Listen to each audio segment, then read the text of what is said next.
हाय, आप सभी को प्रणाम और बोले विभा में आप सबका हार्दिक स्वागत और अभिनंदन। मैं विभा रानी और आज आपके सामने फिर से एक नई किताब के साथ। और इस किताब का शीर्षक है चन्ना तुम उगी हो। चन्ना तुम उगी हो चंद्रकला त्रिपाठी का लिखा हुआ उपन्यास है और बड़ा ही मनोरंजक उपन्यास है। बहुत ही सरल और सरस भाषा और स्टाइल में लिखा गया है और मैं इसके कुछ अंश आपको एक छोटा सा अंश पढ़ करके सुनाऊंगी। और लेकिन इसके पहले अगर अभी तक आपने हमारा चैनल नहीं सब्सक्राइब किया है तो चैनल झट से सब्सक्राइब कर लीजिए, लाइक करें, कमेंट करें, शेयर करें। और आपको लगता है कि इन पाठ को सुनने के बाद अगर आपके मन में कोई ऐसी किताब आती है तो जिसका पाठ किया जाना है, जिसके कुछ अंश का पाठ किया जाना जरूरी है, तो मुझे आप कमेंट बॉक्स में वो अंश भेज सकते हैं। और अगर या आप चाहें तो मुझे किताब भेज सकते हैं। और अगर मुझे लगा कि यह किताब मेरी लाइकिंग में है और मैं उसमें से किसी अंश का पाठ कर सकती हूँ तो मैं आपके लिए वो जरूर करना पसंद करूंगी। तो बहरहाल और एक बार और चलते चलते इसके पहले कि मैं काम शुरू करूं, बाय मी ए कॉफी के लिंक पर जाकर के, जो मेरे डिस्क्रिप्शन बॉक्स में है, वहां जाकर के उस लिंक से आप हमारे लिए कॉफी खरीद सकते हैं। कम से कम एक कॉफी, ज्यादा से ज्यादा आपकी जितनी मर्जी, आपकी जितनी श्रद्धा। तो आइए बात करते हैं चंद्रकला त्रिपाठी के उपन्यास चन्ना तुम उगी हो से।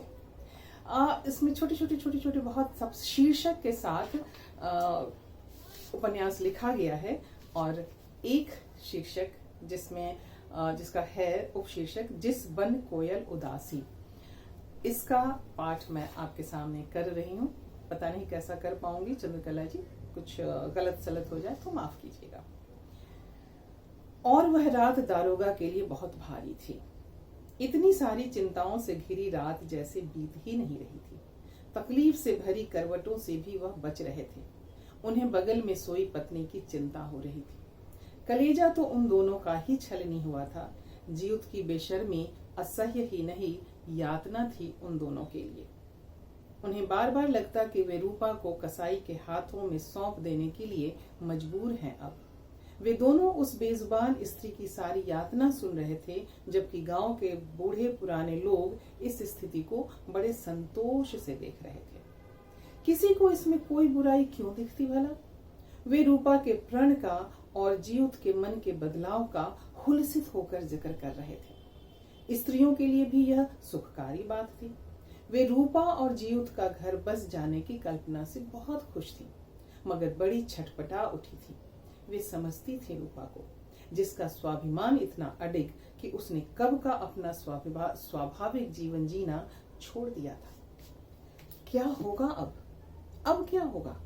दोनों का कलेजा मथ रहा था इस सवाल से। गांव घर के लिए दारोगा का घर एक चर्चा की जगह बन गया था। जरा जरा देर पर खबरी बनाकर बच्चे दौड़ाए जा रहे थे। बच्चे लौटकर आते, दरवाजे पर उठंग कर हाँक लगाते कि बड़की माई, फुआ हो। दुल्हनिया अभी केवड़िया नाही खोलत बा।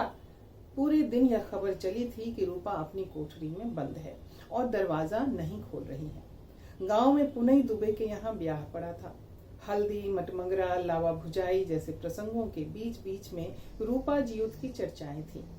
कोई पुरखिन कह रही थी, अब बहिनी ई तो अपत है, बेटवा मनसा कर आया है तो पतोह मान करके पड़ गई है। अरे मेहरारू का कैसा मान, कैसा घमंड। हाँ, कोई इस कथन में छौंक लगाकर कह उठता, और क्या ना दादी, अरे जिसके पिया माने उसी का सुहागिन नाव। दादी आंख मिचमिचाकर इस नई बेटी बहू की तमकी हुई आवाज की ओर देख उठी, थोड़ा अनखाई भी। कहीं किसी और जिले से आई बहू अपने मायके का कोई प्रसंग बताकर सबको नया ज्ञान दे गई कि उसके मायके में एक साहब ने गांव की अपनी स्त्री और 2 बच्चों को छोड़ दिया तो छोड़ दिया। दिल्ली जैसे शहर में बड़े आदमी माने जाते हैं, वहां उनके पास नई औरत है, उसके बच्चे हैं, कभी झांकने नहीं आए अपनी गांव वाली औरत को। बेचारी कलेजे पर पत्थर रखकर तीज व्रत करती है, सिंदूर टिकुली लगाती है। कम से कम इससे तो बहुते ना बेटर है जीउत बो का मामला। बूढ़ी दादी बेटर को उसके संदर्भ में समझने की कोशिश में लग गई थी, लेकिन चारों तरफ जुटी औरतों ने इस बेटर पर ठप्पा लगा दिया था और पटना शहर की नई बहुरिया पर खुद पर निहाल हो उठी थी। पुत्तन की रंगीली चटकीली फुआ राग कढ़ाकर नाचने के लिए कूद गई थी। अरे हमने सुनी एक बात नई नई, हमरे बलम जी की शादी हुई एक कसबिन के साथ नई नई, अपने सौत जी के अंजन बनैबे सौ मिर्चा डाल नई नई, हमरे सौत जी की आंख फूट गई सैया रोए दिन रात नई नई। चारों तरफ मच गई थी। सब हंसती हुई एक दूसरे के ऊपर गिर रही थी। गांव की तो रीत ही यही थी। ये स्त्रियां अपने लिए छोटी हुई जगहों में अपना बल इन्हीं तरीकों से बचाती थीं। सवेरा होते ही बच्चों के टोल की आवाजाही जो दरोगा के घर में शुरू हुई तो थोड़ी देर में सबको पता चल गया कि दुल्हनिया घर में नहीं है। सख्ता सा पड़ गया था सब पर। बड़ी का खुद पर से नियंत्रण हट गया। वे जीवत की छाती पर मुक्के बरसाती हुई आर्तनाद कर उठी, मार दिया इस पापी ने मेरी रनिया को। ढह गई थी बड़ी। चारों तरफ लोग दौड़े। कुआं, तालाब, नदी सब देखे गए। सबको सब देखकर लौटते लौटते काफी रात हो गई थी। द्वार पर ढेर सारी परछाइयां डोल रही थी। रोशनी मध्यम थी। चारों तरफ केवल मनहूसियत थी। पूरा गांव अब सकते में था। बड़ी अचेत हो गई थी। विपत आ गई है तो आखिर बहुरिया कहाँ चली गई? ऐसी तो वह नहीं थी। बड़े घर की बेटी बहू सबकी नजर में शील संकोच वाली वह, जब विधाता उसका जीवन संवार रहे थे तभी झटक कर चली गई सब कुछ। सबके लिए यह बिल्कुल न समझ में आने वाली बात थी। तारा पर तो जैसे कोई उन्माद तारी था। मुझे पता था ऐसा होगा, मुझे पता था। बस यही रटन लगी थी उसको। वज्रपात था यह सब उसके लिए। संभालना मुश्किल था। यह वही वक्त था जब कौड़िया अस्पताल में डॉक्टर रूपा का जीवन बचाने के लिए जूझ रहे थे।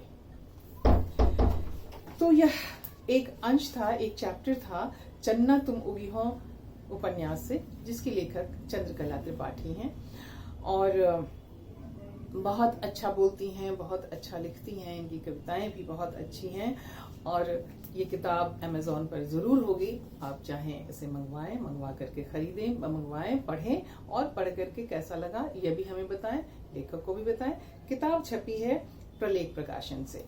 तो आप सबका बहुत बहुत धन्यवाद और आभार इस पाठ को सुनने के लिए।